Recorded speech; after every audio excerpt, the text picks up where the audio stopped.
All right, let's get the political read from all of these cross currents right now with some folks who are looking at some polls showing a narrowing in terms of who should take over Congress between Democrats and Republicans. With us now, Dan Hayworth with the Independent Women's Forum, Democratic strategist Adrian Elrod, and GOP fundraiser Noelle Nickmore. Noelle, the argument has been all of a sudden advantage Republicans, but you could argue that could go differently depending on the body you're talking about, whether it's the House or the Senate, right?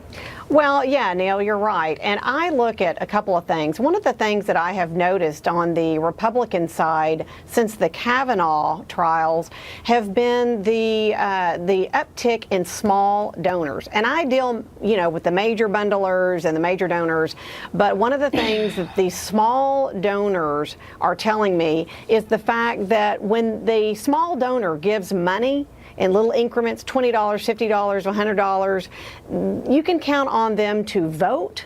You can count on them to be very active, and that is where the momentum and the groundswell is coming. So I really think that nobody really knows who is going to come out on the top of the heap here. But what I am noticing from the fundraising. That's where I made a mistake. I assume you guys did. Adrian, you could argue right now that it's going to be harder, obviously, to disrupt the momentum Democrats at least assume they have going into the House races. A little more problematic for the Senate. But how do you see this galvanizing what we're told, at least on the Democratic side, is the women vote?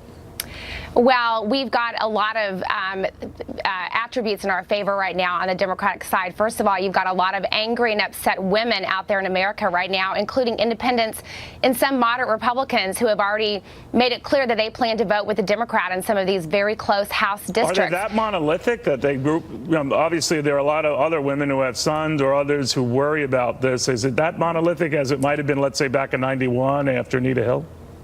I don't have the numbers in front of me compared to '91, but what I do know is that when you look at 2016, the white suburban college-educated women vote, that block of voters, it was a very key block in 2016. It's going to be a very key vote now for Democrats. Hillary Clinton, unfortunately, didn't get enough of those votes in 2016. The president won that vote, not that specific vote, but women in general, right? Okay. He did, and so that vote is swinging back toward Democrats now. A lot of those voters are disappointed in the way the president has governed. They're not happy with the direction our country's going. Really? And they're happy with the economy and all that stuff. All right. Well, they're not happy with the conduct and the candor of the commander-in-chief. All right. And I want to say, I do, and I will come back to you. But Nana, I want to get your sense of who benefits in this. There are a lot of people who are upset the way the judge was treated, and they, but on the Democratic side, I'm hearing today, they're upset the way the doctor was treated, his accuser. So I'm just curious how you think it all washes out.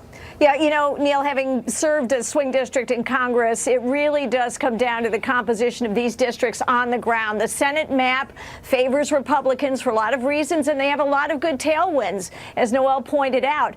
I think in a lot of these suburban districts, I think what Republicans need to do is emphasize to suburban women that countering accusations that were completely unfounded toward Judge Kavanaugh, now Justice, does not equate in any way with disregarding women, with disrespecting women, nor indeed with compassion for victims. And I'd like to point out that it was GOP women in the House of Representatives who led the sexual assault survivors' rights bill that was signed into law by President Obama, passed by both Republican House and Senate in 2016. Republicans have women's interests and every citizen's interest at their hearts.